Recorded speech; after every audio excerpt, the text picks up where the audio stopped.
दो हफ्ते का सीज फायर, लेकिन इसका रिजल्ट क्या निकला? लेबनान पर हमला रुका नहीं और अब ईरान कह रहा है कि लेबनान पर अटैक नहीं रुका तो हम इजराइल पर मिसाइलें दागेंगे।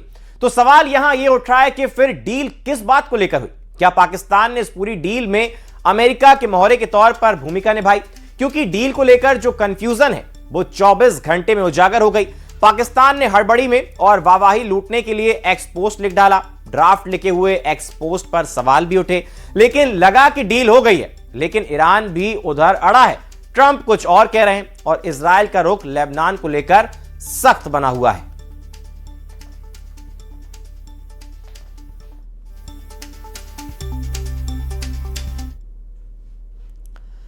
डोनाल्ड ट्रंप ने पहले ईरान को पाषाण युग में ले जाने की धमकी दी और अब वो पश्चिम एशिया में स्वर्ण युग लाने का दावा कर रहे हैं।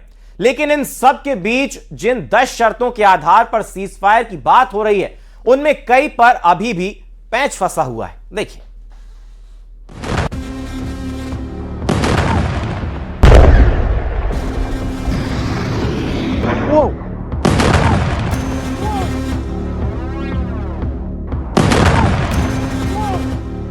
दो हफ्ते के लिए जंग रोकने का ऐलान हो चुका है। अमेरिका और ईरान दोनों बातचीत के लिए आमने सामने बैठने को तैयार हैं। लेकिन जिन 10 शर्तों का ढोल दोनों देशों ने दुनिया के सामने पीटा, उनमें कई पर पेच फंसने का फुल चांस दिख रहा है।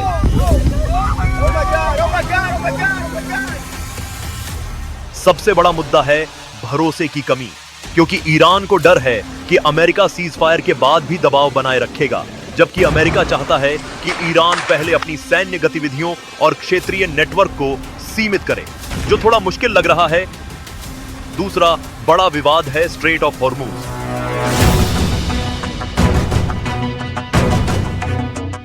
क्योंकि ये दुनिया की तेल आपूर्ति की लाइफलाइन है और ईरान इसे अपनी ताकत मानता है।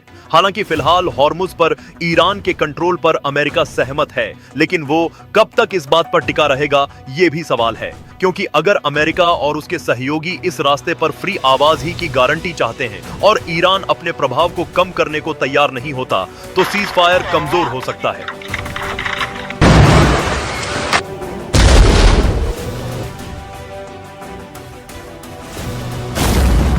इसी तरह यूरेनियम संवर्धन पर भी पेच फंस सकता है, क्योंकि इस पर अमेरिका और ईरान के बीच सहमति बनना टेढ़ी खीर लगता है।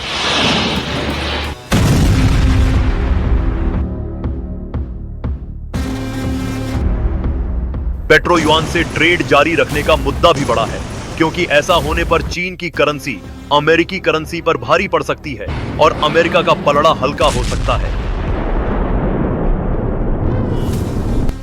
यानी जंग के धूम धड़ाके का शोर 2 हफ्ते के लिए थम तो गया है, लेकिन ये कितने दिन तक थमा रहेगा, सबकी नजरें इस पर टिकी हैं।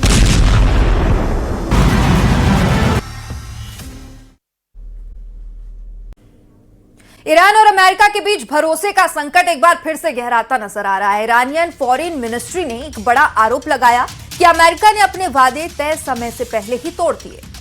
एआई अरबिया के हवाले से आई इस खबर ने कूटनीतिक तनाव को और बढ़ा दिया है। सवाल यह कि क्या अब बातचीत की गुंजाइश बची है या टकराव और बढ़ेगा? देखिए, उधरी दक्षिणी लेबनान में इजराइल ने एयर स्ट्राइक कर दी है। इजराइल के हमले में कई इमारतें तबाह हो गई है। आपको बता दें कि ईरान और अमेरिका में 2 हफ्ते के लिए सीज फायर के ऐलान के बाद भी लेबनान में हालात बेहद गंभीर हो गए हैं। इजराइल ने लेबनान पर अब तक का सबसे बड़ा हमला किया है। 50 इजरायली फाइटर जेट्स ने महज 60 सेकंड में 100 अलग अलग ठिकानों को निशाना बनाया और 160 बम गिराए। लेबनान सिविल डिफेंस के अनुसार इजरायली हमलों में अब तक 254 लोगों की मौत हो चुकी है, जबकि 1165 लोग घायल बताए जा रहे हैं।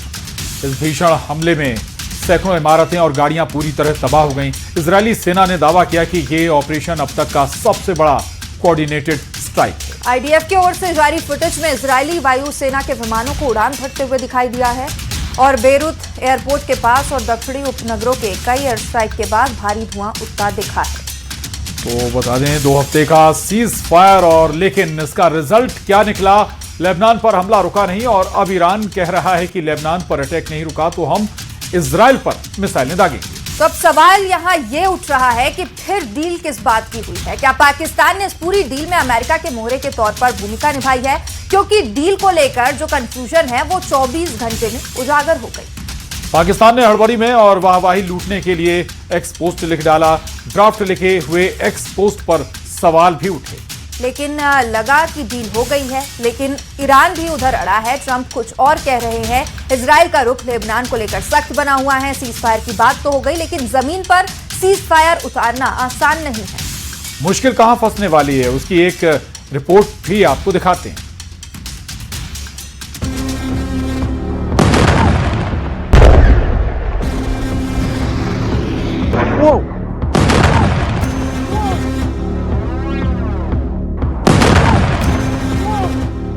दो हफ्ते के लिए जंग रोकने का ऐलान हो चुका है। अमेरिका और ईरान दोनों बातचीत के लिए आमने सामने बैठने को तैयार हैं। लेकिन जिन 10 शर्तों का ढोल दोनों देशों ने दुनिया के सामने पीटा, उनमें कई पर पेच फंसने का फुल चांस दिख रहा है।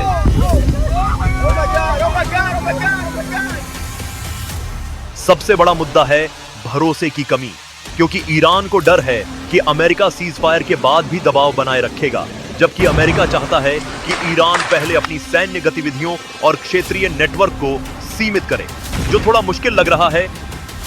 दूसरा बड़ा विवाद है स्ट्रेट ऑफ हॉर्मुज।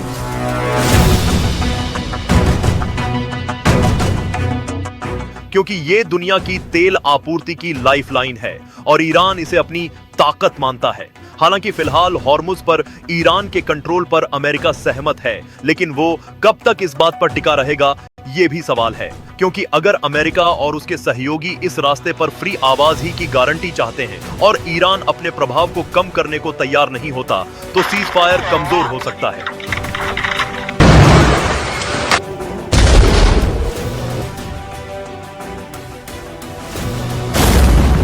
इसी तरह यूरेनियम संवर्धन पर भी पेच फंस सकता है, क्योंकि इस पर अमेरिका और ईरान के बीच सहमति बनना टेढ़ी खीर लगता है।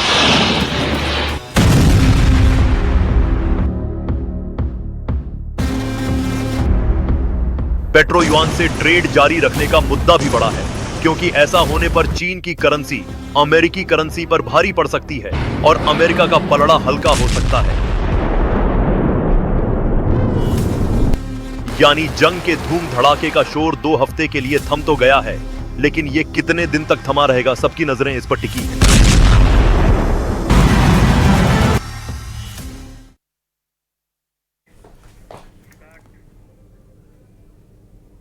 तो ईरान और अमेरिका के बीच सीज फायर हो गया है, लेकिन तनाव अभी भी जारी है और इस बीच भारत के लिए एक अच्छी खबर है। हॉर्मुज के रास्ते एक और जहाज भारत पहुंच गया है। ऑयल टैंकर ग्रीन आशा ने 6 अप्रैल को हॉर्मुज स्ट्रेट को पार किया था। ऑयल टैंकर ग्रीन आशा 15,000 मीट्रिक टन एलपीजी लेकर मुंबई पहुंचा है। तो ये एक और अच्छी खबर भारत के लिए, एलपीजी का एक और जहाज भारत पहुंच चुका है। बता दें आपको 6 अप्रैल को ये इस जहाज ने हॉर्मुज स्ट्रेट क्रॉस किया था और उसके बाद अब ये मुंबई आ पहुंचा है। दरअसल आपको ये भी बता दें कि एलपीजी की जो भारत आयात करता है वो 90% हॉर्मुज स्ट्रेट से होकर ही आती है।